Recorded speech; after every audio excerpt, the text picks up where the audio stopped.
Britain మనం breaking news చూస్తున్నాం. ప్రముఖ టాలీవుడ్ కమెడియన్ నటుడు పృథ్వీరాజ్కు విజయవాడ కోర్టు షాక్ ఇచ్చింది.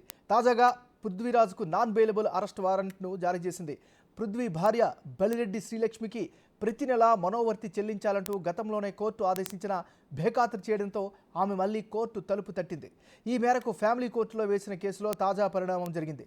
కోర్టు ఇచ్చిన ఆదేశాలను ఆయన పాటించకపోవడంతో పాటు కోర్టుకు హాజరు కానందున నాన్ బెయిలబుల్ అరెస్ట్ వారెంట్ను కోర్టు జారీ చేసింది.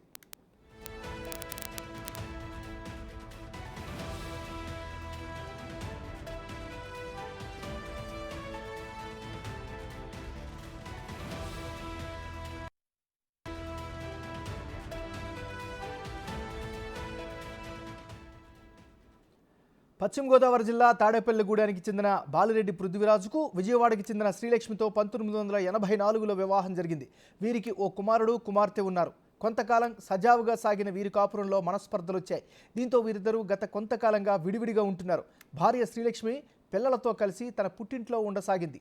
భర్త నుంచి తనకు నెలకు 8 లక్షల భరణం ఇప్పించాలంటూ శ్రీలక్ష్మి 2017లో కోర్టును ఆశ్రయించింది.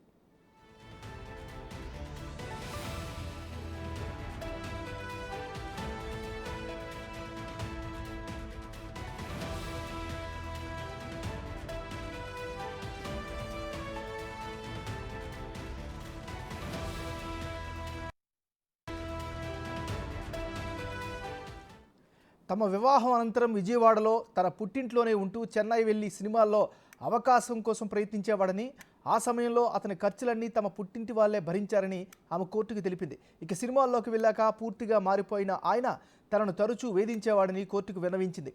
2016 ఏప్రిల్ 5న ఇంట్లో నుంచి తనను వెళ్ళగొట్టాడని, దీంతో అప్పటి నుంచి తన పుట్టింట్లోనే ఉంటున్నట్లు ఫిర్యాదులో ఆమె పేర్కొంది. సినిమాలు, టీవీ సీరియళ్ల ద్వారా నెలకు 30 లక్షల రూపాయలు సంపాదిస్తున్నట్లు అందులో తెలిపింది. భర్త నుంచి తనకు నెలకు 8 లక్షల భరణం ఇప్పించాలని కోరింది.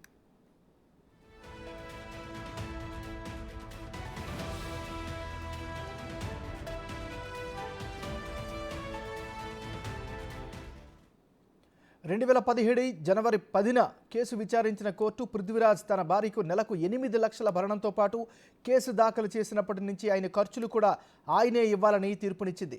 ప్రతి నెల 10వ తేదీ నాటికి భరణం చెల్లించాలని కోర్టు ఆదేశించడంతో పృథ్వీరాజ్ హైకోర్టులో దీనిని సవాల్ చేశాడు. కేసు వివరాలను పరిశీలించిన హైకోర్టు నెలకు 22,000 చెల్లించాలని, అప్పటి వరకు ఉన్న బకాయిల మొత్తం చెల్లించాలని ఆదేశించింది.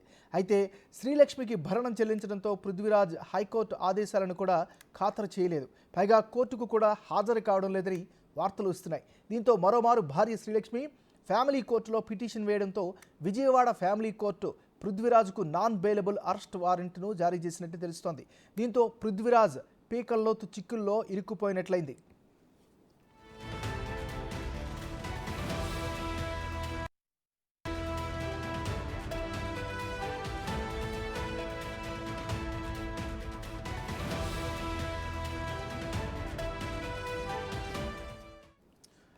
ఉల్టలో మనం బ్రేకింగ్ న్యూస్ చూస్తున్నాం. ప్రముఖ టాలీవుడ్ కమెడియన్ నటుడు పృథ్వీరాజ్కు విజయవాడ కోర్టు షాక్ ఇచ్చింది. తాజాగా పృథ్వీరాజ్కు నాన్ బెయిలబుల్ అరెస్ట్ వారెంట్ను కోర్టు జారీ చేసింది. ఈ కోర్టుకు చేసినటువంటి వారెంట్కి సంబంధించి పూర్తి స్థాయి వివరాలు అందించేందుకు మా రిపోర్టర్ శివ లైవ్ సిద్ధంగా ఉన్నారు. శివ, చెప్పండి. రైట్ నాగరాజు, ప్రస్తుతం మన విజయవాడ న్యాయస్థానంలో ఉన్నాం. ఏదైతే నిన్న సాయంకాలం విజయవాడకు సంబంధించిన ఫ్యామిలీ కోర్టు పృథ్వీరాజుకి షాక్ ఇచ్చిన పరిస్థితి కనిపిస్తోంది. ఇప్పటికే ఆయన తెలుగు చిత్ర పరిశ్రమలో 30 years పేరుగా కూడా పేరు పొందిన పృథ్వీరాజు అనేక విభేదాల చుట్టూ కూడా గత 5 సంవత్సరాలుగా తిరుగుతున్న పరిస్థితి కనిపిస్తూ ఉంది. సో ప్రధానంగా చూసుకుంటే పృథ్వీరాజు విషయానికి సంబంధించి కూడా ఆంధ్రప్రదేశ్లో అనేకమైన ఆరోపణలు వెతుకుతున్న పరిస్థితి కనిపిస్తూ ఉంది.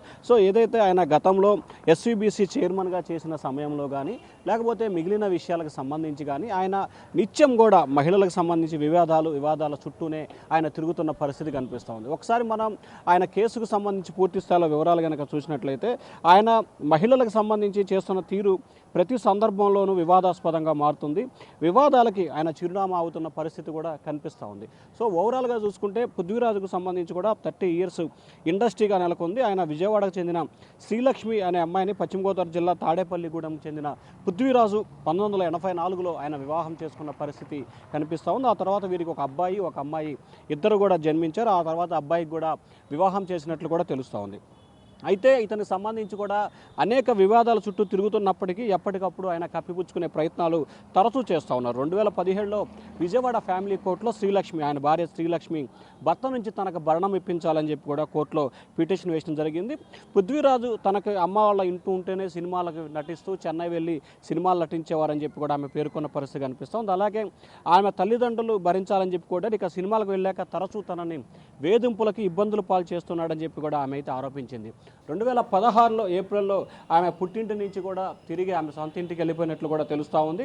అయితే అప్పటి నుంచి కూడా తనకి ఇబ్బందులు పాలవుతున్నాను, తను చాలా ఇబ్బంది పడుతున్నానని చెప్పారు. అలాగే తన భర్తకి సినిమాలు, టీవీ సీరియల్స్ ద్వారా నెలకి దాదాపుగా 30 లక్షల పైగా కూడా డబ్బులు వస్తాయని చెప్పి కూడా చెప్తున్న పరిస్థితి కనిపిస్తూ ఉంది. దీని నుంచి తనకి దాదాపుగా నెలకి 8 లక్షల రూపాయల పైగా భరణం చెల్లించాలని చెప్పి కోరిన పరిస్థితి కనిపిస్తూ ఉంది. అయితే విచారణ చేపట్టిన న్యాయస్థానం కూడా దీనికి సంబంధించి నెలకి 8 లక్షల రూపాయలు చెల్లించాలి, అలాగే ఏదైతే ఈ కోర్టుకు సంబంధించి అయిన ఖర్చులన్నింటినీ కూడా చెల్లించాలని చెప్పి న్యాయస్థానం ఆదేశాలు జారీ చేసింది. అలాగే ప్రతి నెల 18వ తేదీ నాటికి, ప్రతి నెల 10వ తేదీ నాటికి కూడా భరణం చెల్లించాలని చెప్పి కోర్టు అయితే తీర్పిచ్చిన పరిస్థితి కనిపిస్తుంది. అయితే గత కొంతకాలంగా కూడా ఆయన పృథ్వీరాజు పూర్తి స్థాయిలో కోర్టుకు హాజరవుతున్న పరిస్థితి కూడా లేకుండా పోయింది. సో ఈ నేపథ్యంలో న్యాయస్థానం తీవ్ర స్థాయిలో ఆగ్రహం అయితే వ్యక్తం చేసింది.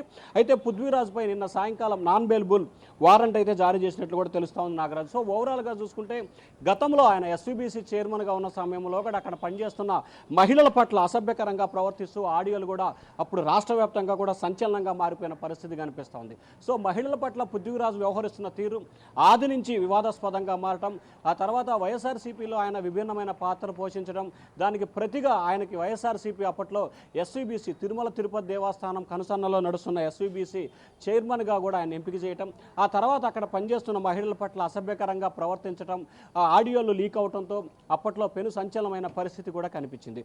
సో ఈ నేపథ్యంలో తాజాగా పృథ్వీరాజ్ విషయానికి సంబంధించి కూడా విజయవాడ ఫ్యామిలీ కోర్టు ఇచ్చిన తీర్పుకు సంబంధించి నాన్ బెయిలబుల్ వారెంట్ జారీ చేశారు. మరి ఈ కేసుకు సంబంధించి విజయవాడ పోలీసులు ఏ రకంగా వ్యవహరిస్తారు, ఏం చేయబోతున్నారు అనేది ఉత్కంఠగా కొనసాగుతోంది. మరొక వైపు ప్రస్తుతం ఆయన మరొక వ్యక్తితో కూడా, వేరే వ్యక్తితో కూడా సహజీవనం చేస్తున్నట్లు కూడా తెలుస్తూ ఉంది. మరి ఈ కేసుకు సంబంధించి ఏ రకంగా ముందుకు వెళ్తున్నారు, ఏం చేయబోతున్నారు అనేది కూడా పూర్తి స్థాయిలో విభిన్నంగా కూడా కనిపిస్తూ ఉంది. సో ఎందుకంటే పృథ్వీరాజ్ అంశానికి సంబంధించి కూడా ఆది నుంచి అతని వ్యవహార శైలి కానీ, లేకపోతే అతను వ్యవహరిస్తున్న తీరు కానీ, అతని మాటల తీరు కానీ అనునిత్యం కూడా వివాదాలకి, విభేదాలకి కేంద్రంగా మారింది. ఆ తర్వాత ఎస్వీబీసీ చైర్మన్గా అతన్ని తప్పించిన తర్వాత పూర్తి స్థాయిలో వైఎస్ఆర్సీపీకి దూరమై, ఆ తర్వాత ప్రతిపక్ష పార్టీలు అంటే ఇప్పుడు అధికార పార్టీలు జనసేన, తెలుగుదేశం పార్టీకి అండగా నిలవటం, అనేక సందర్భాల్లో కూడా పవన్ కళ్యాణ్ని కలవటం, పవన్ కళ్యాణ్కి మద్దతు ఇచ్చే ప్రయత్నం చేయటం, ఇట్లా తదితర అంశాలకు సంబంధించి కూడా చేసిన పరిస్థితి కనిపిస్తుంది. మరి చూడాలి పృథ్వీరాజ్ విషయానికి సంబంధించి విజయవాడ ఫ్యామిలీ కోర్టు ఇచ్చిన తీర్పుని ఏ రకంగా వ్యవహరిస్తారు. దాదాపుగా 6 నెలలకు సంబంధించి కూడా ఆయన మనోవృత్తి చెల్లించట్లేదని చెప్పి కూడా మనకు తెలుస్తూ ఉంది. దాదాపుగా మనోవృత్తి చెల్లించకపోగా తిరిగి కోర్టు వాయిదాలకు కూడా ఆయన హాజరవ్వట్లేదు. 2023 అక్టోబర్లో తనకి మనోవృత్తి చెల్లించట్లేదని చెప్పి కూడా ఫ్యామిలీ కోర్టులో ఆయన భార్య శ్రీలక్ష్మి మరొక ఫిర్యాదు చేయడం జరిగింది. అప్పటి నుంచి కూడా ఆయనకు సంబంధించి మరొకసారి విచారణ అయితే కొనసాగుతూ ఉంది. కానీ అప్పటి నుంచి ఆయన దాదాపుగా ఈ 7-8 నెలల కాలంలో కూడా ఆయన అయితే విచారణకు హాజరు కానట్టు తెలుస్తూ ఉంది. దాదాపుగా 3 వాయిదాలకు కనుక హాజరు కాకపోతే ఖచ్చితంగా అరెస్ట్ వారెంట్ అయితే జారీ చేస్తారు. సో దానిలో భాగంగానే పృథ్వీరాజ్ దాదాపుగా 6-7 వాయిదాలకి సంబంధించి రాకపోవడం మూలంగానే అతనిపై అరెస్ట్ వారెంట్ జారీ చేసినట్లు తెలుస్తూ ఉంది. దీనికి సంబంధించి కూడా విజయవాడ పోలీసులకి ఈరోజు మధ్యాహ్నానికి సమాచారం ఇస్తారు. సమాచారం ఇచ్చిన తర్వాత పృథ్వీరాజుకు సంబంధించి అరెస్ట్ చేసే ప్రక్రియ అయితే కొనసాగుతూ ఉంది. సో ఓవరాల్గా చూసుకుంటే ఏదైతే ఆయన భార్యకు సంబంధించి చెల్లించాల్సిన మనోవృత్తి కేసులో ఆయన చెల్లించకపోవడంతో విజయవాడ ఫ్యామిలీ కోర్టు అతనికి అరెస్ట్ వారెంట్ జారీ చేసినట్టు తెలుస్తూ ఉంది నాగరాజు. మరి నెక్స్ట్ ఈయన ముందున్నటువంటి ఆప్షన్ ఏంటి శివ?